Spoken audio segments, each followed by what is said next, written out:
Ian, what's up, buddy? What's up, dude? We're live. Yeah, baby. Got a fun topic today about creating momentum through partnerships, deals, capital, construction, and more. We're going to tune in, talk about a recent conversation that we just had with a real estate investor. I think everyone's going to love it. So going to go to the theme music real quick. Hang on 5 seconds and we'll start the show. Welcome to the Real Estate Reserve Podcast with your hosts, Jason Balin and Ian Horowitz.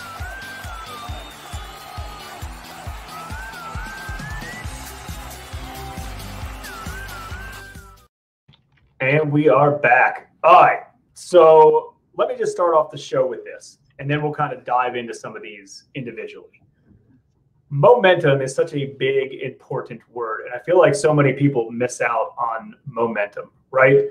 You got to be constantly marketing for deals, constantly meeting new real estate investors, constantly interviewing new contractors and vendors and creating partnerships and much, much, much more. That's what it is. It's momentum, right?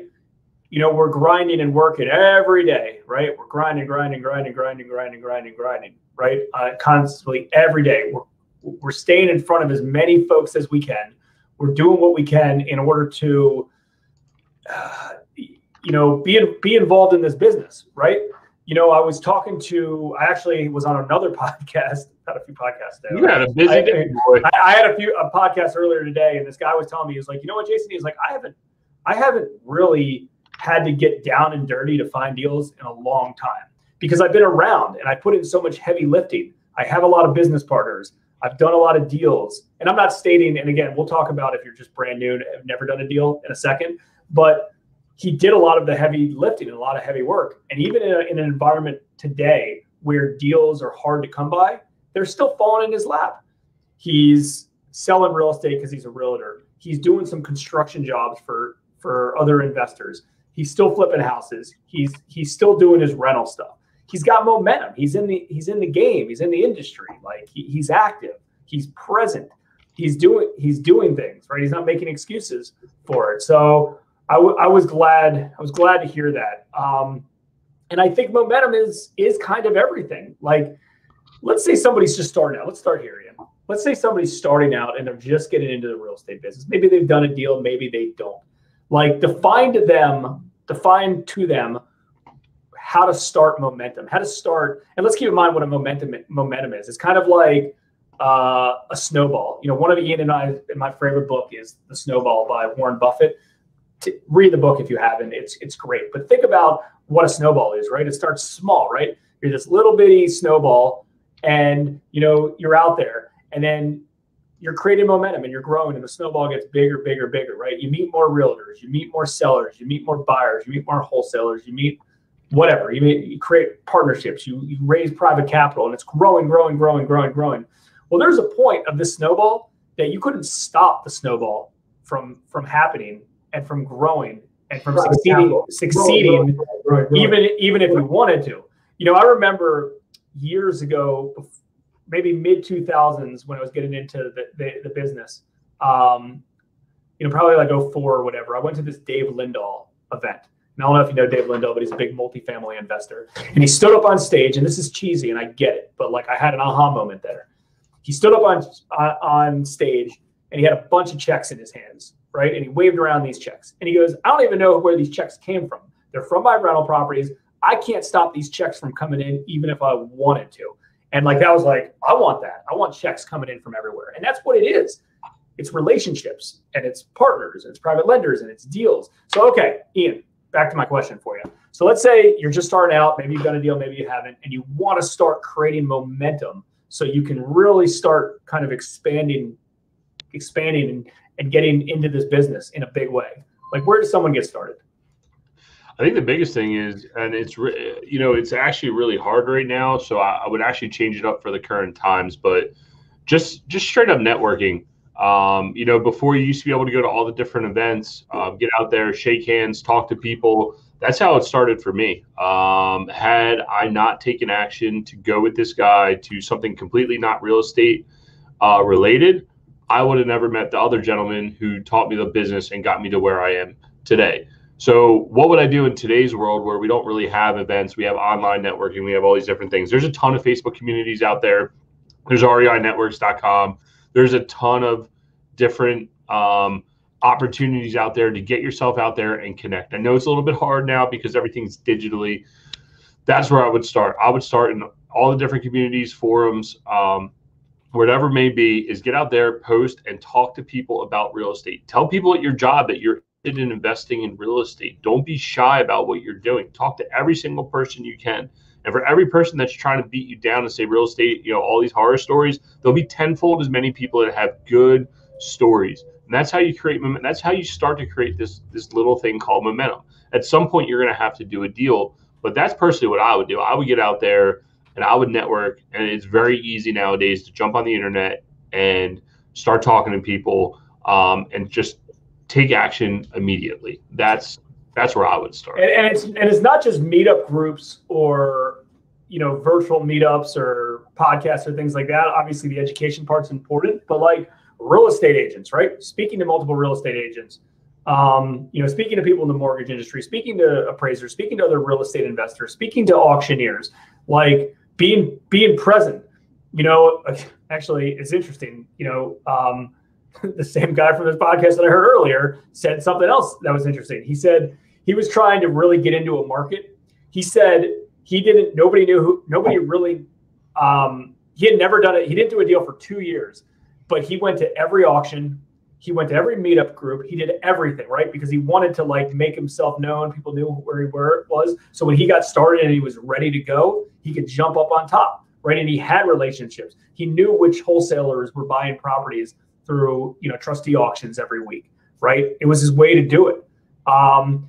He created good habits. I think habits are important. Like you create good habits of doing stuff. This whole business goes back to marketing.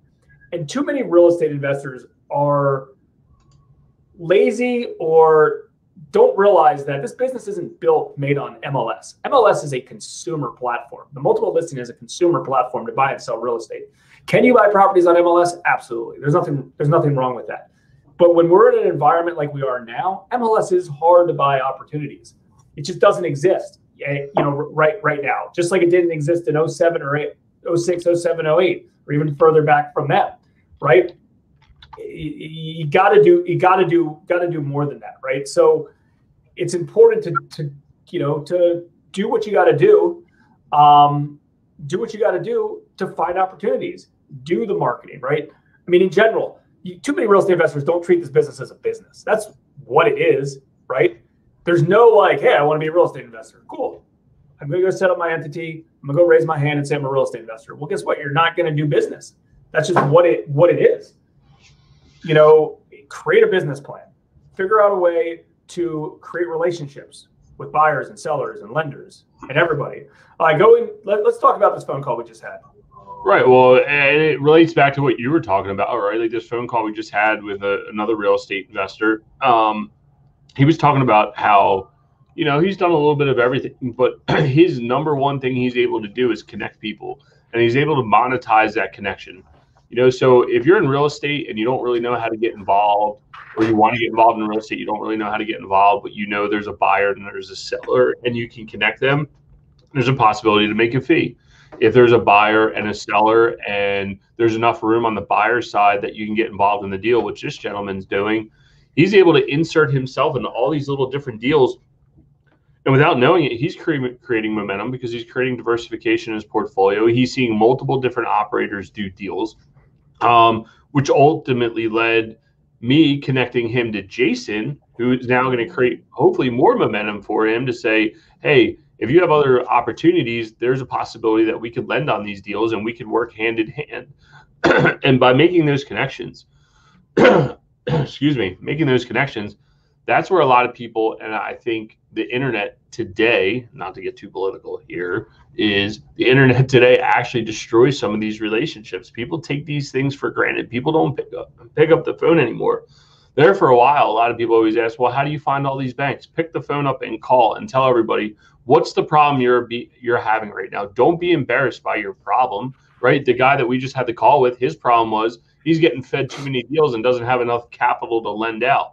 So what is he doing? He's utilizing Jason's network of capital and able to create a business relationship, which will ultimately create him more momentum. Had he never said anything to me at this conference this past weekend that he had this issue, I would have never been able to connect them. So yeah, let's be honest. You know the little secret to raising private capital? I mean, I'm curious to know how other people raise private capital. But private capital, number one, is not that hard to raise. But you gotta put in the real heavy work and create a relationship. Anyone who asks me how to raise private capital, somebody who lends Ian money is not going to lend me money, and it's not going to lend you listening or watching this, right? My capital investors, Ian could have my list of capital investors. They're not going to necessarily lend him money. I could have his list of capital investors. They're not going to lend me money. These are relationships that were created over and over and over and over and over. This is a business. It doesn't happen overnight. If you're looking for immediate satisfaction to flip a house to make a quick buck, and that's all you're looking for, that's all you're going to get. Like not much. It's not gonna be it. Everyone that we know that we build relationships with, these are long-standing relationships to do deals with over and over and over. I've done 100 loans for the same real estate investor. You know what that average value per client equals?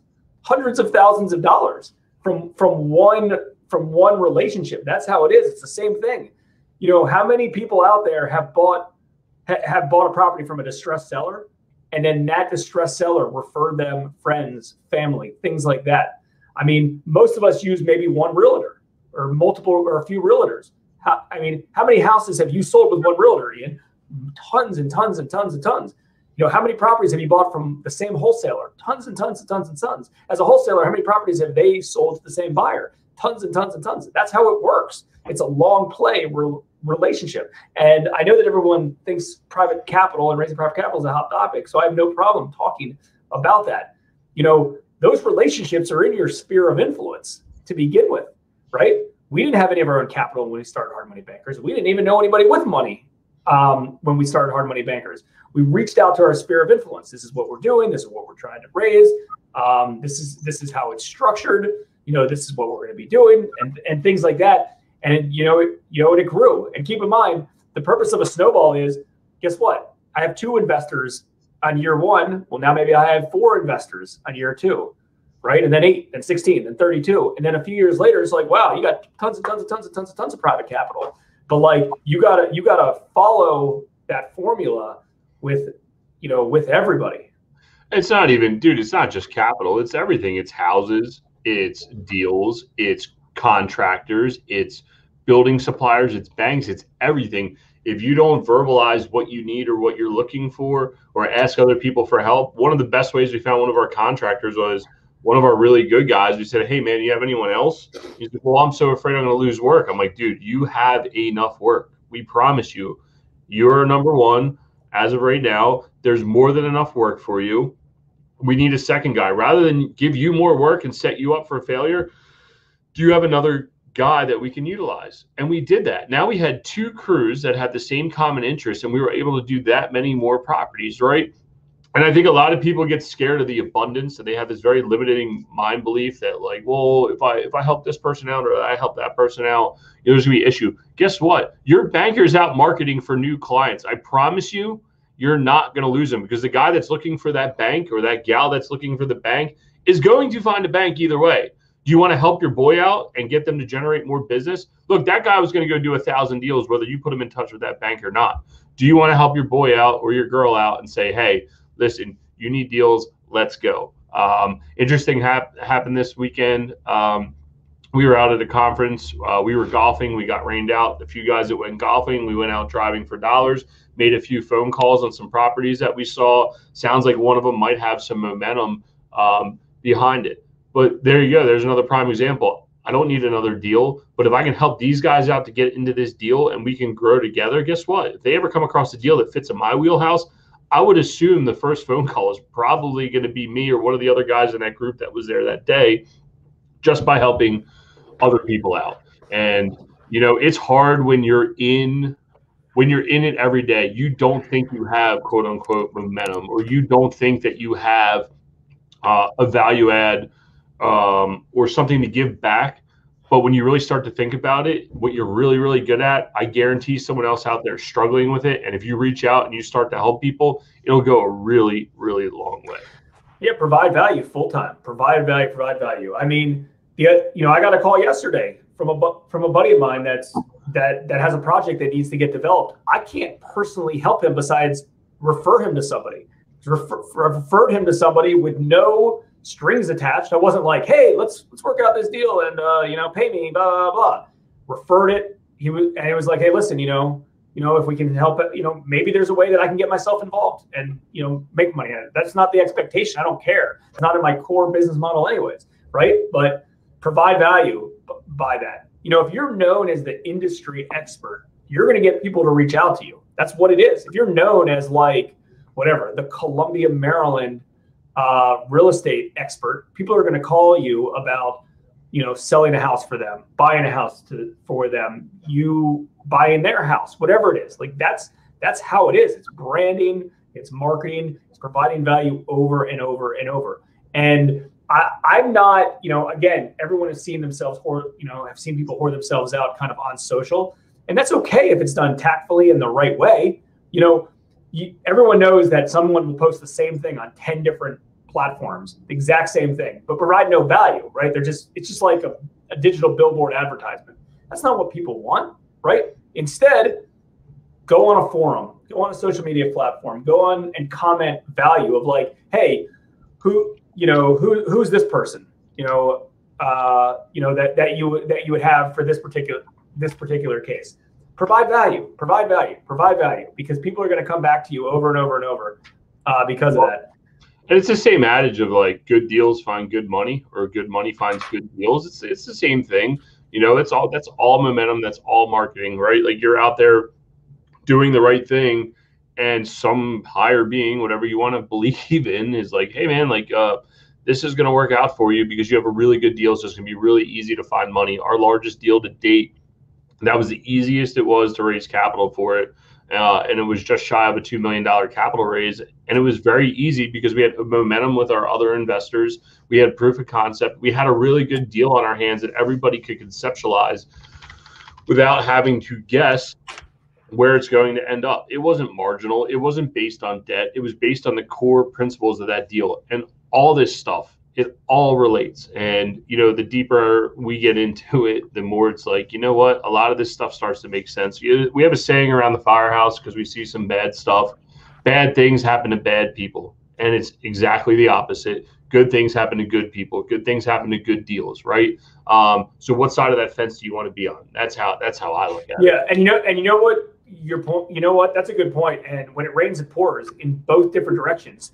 Dude, there's months that we'll have a really slow month, and it's just like one deal falls out after the next one, and the next one, and the next one, and you get down, right? And on the next month, my partner Chris is always like, hey, it's all right that we had a bad month, because if you look at it as like a trailing 12, like the last 12 months, everything always equals the same. And then the next month will just be a killer month. And it's just like, all of a sudden I wake up and I got, 3 deals ready to go, right? So like, that's just what it is. But like, you got to keep momentum. You cannot stop. The momentum is such a key word, and it's come up in so many conversations with so many people. People are just thrown in the towel, be like, yeah, I'm going to take some time off right now. It's the holidays, I'm going to take some time off. Like, you could still keep momentum without having to be like grinding all the time. Like, just, be in the conversation, right? Be involved, provide value to people. Well, let's talk about the beginning. If you really want to talk about that, how many people at the start of the coronavirus was like shutdown mode? I'm scared, right? Like, I'm not buying anything else. I can respect that. None of us knew where it was going. But what did we talk about at the very, very beginning? And I think me and Jay talked about it a lot. We were hot on it. That was the time to reorganize your business, get ready to go, because something else is about to happen. You're going to repurpose yourself. We're going to do a book review here shortly on Atlas Shrugged, because we all just finished it up in the first quarter. I'll give you a sneak peek alert, whatever, spoiler alert, turn it off if you don't want to hear about it. But they talk about being a producer, and that's what we are. That if you look at the coronavirus, if I look what I did in the coronavirus pandemic in that trailing 12 to where we are today, and I know it's not over, we've had more exponential growth during this time frame than we did at any other point in our investing careers. And that goes back to what we've done, the momentum that we had going into this, that when something bad's about to happen or something's going to be change the trajectory of what we're doing, and it smacks a bunch of people in the face, we're set up to ready to rock and roll. And you can go back and review some old episodes, because I know we talked about that. I felt like we were talking about it every day. We're still talking about it, beat that horse dead. So, but dude, and also, like, it's no secret that we're all cautious about where the market is right now, and how some ticks in some interest rates or some other softening of the market could really, change things up. This is the time that you want momentum, right? This is the time you want momentum. During a down market, you can just go on MLS, find a deal, and flip a house on Easy Street, right? But you got to get through. You got to get through a whirlwind and a market cycle, right?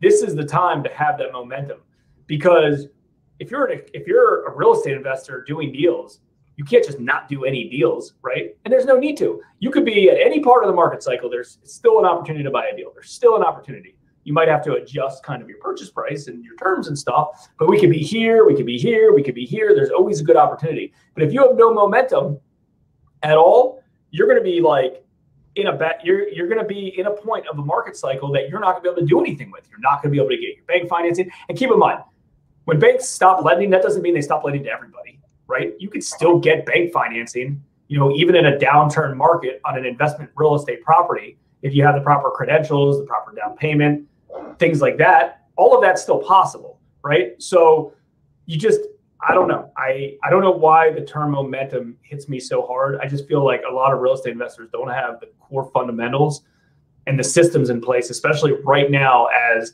the market cycle will change. And you got to get over the hump, right? You got to get over the hump. You don't want to get weaned out because you don't have momentum kind of going into this next market cycle. Yeah, and if you're watching this, this is the start of Q2. If you followed us along the Atlas Shrugged Challenge, I challenge you for Q2 to go out and read the Snowball Effect. Warren Buffett's autobiography. I don't know if it was autobiography or whatever it was, but I think someone else wrote it. Yeah, okay, there you go. Go out and read that, and to watch that guy go from literally nothing, picking up tickets at horse racing parks, to the $1 billion he's worth, and watch the trajectory of his net worth grow and how it's exponential in the later parts of his life. That, I think, is why momentum resonates so much with me and you. It resonates so much because of the marketing stuff that we try to do separately, individually in our own businesses. And just knowing the work that we put in today is going to be 10x tomorrow. And that's super powerful stuff. So I challenge you, if you really find value in this podcast, go out, read the Snowball Effect, let us know how it's going. Find me at equitywarehouse.com. I'll gladly, or you can talk about it on REINetworks.com. It's just Snowball. It's not Snowball Effect. Okay, the Snowball, just look at Warren Buffett's Snowball. You'll find the book. It is ridiculous. I'm chatting it right here. Well, one of the big, and this isn't hold on. This is what, hold on, where is this? Yeah, that's the link. Snowball Warren Buffett. So anyways, I put it in the chat. Yeah. But like one of my biggest takeaways from that, which started in the middle when his friends were making fun of him because he made a good amount of money. He made $1,000, and in his head, $1,000 to him was equivalent to him having $10,000, because he knows the power of the snowball and compound interest and what he could do with it. So like he had something to buy, and it was like, I don't want to buy this. It cost me $10,000, and they're like, no, it's only cost $1,000. And he goes, he's like, no, $1,000 to me is worth $10,000 tomorrow, which is true. Now take 10,000 is worth 100, or 100,000 worth $1 million, or $1 million worth 10 million. Like, you're talking real money, real money. So it's interesting how that concept goes, and it's true. Like, $1,000, whatever. It may not seem like a lot, but you invest that through compound interest. You invest it as a down payment into a real estate deal. You invest that passively into like an apartment syndication, whatever it is.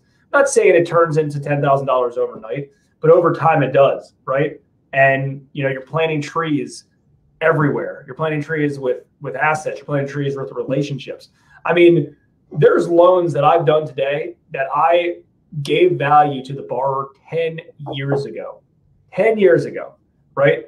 There's relationships and projects that we've been involved in that took tons and tons and tons. Listen, sometimes, a seller or a seller will call you today and you buy a property from them tomorrow, right? That happens. But there's also a time that they're not ready and you're building relationships over and over and over. It's not just about the dollars growing. It's about relationships. So, all right. Anyways, I think people are sick and tired of us talking about the snowball and momentum, but I love the topic. Yeah, and we have, if you guys aren't signed up for our Wednesday night meetup, you know where to find us, or Jay will post a link afterwards. We have a super special guest for this month, third Wednesday, April 21st. It's going to be a very, very good one. Let's just tell everybody the topic, because it's been a hot topic. Yeah, so it's going to be AJ Osborne. He's going to get on, and we're going to discuss self-storage. He's a very well-versed guy in producing income passively.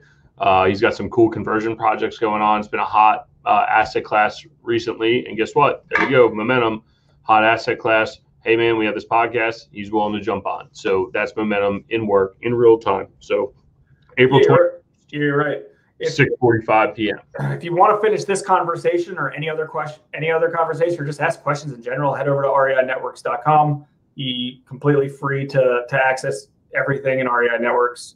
Super cool social platform just for real estate investors and real estate professionals, anything in real estate in general. So cool. Hopefully you enjoyed this week's Real Estate Reserve podcast. We'll see everybody next week.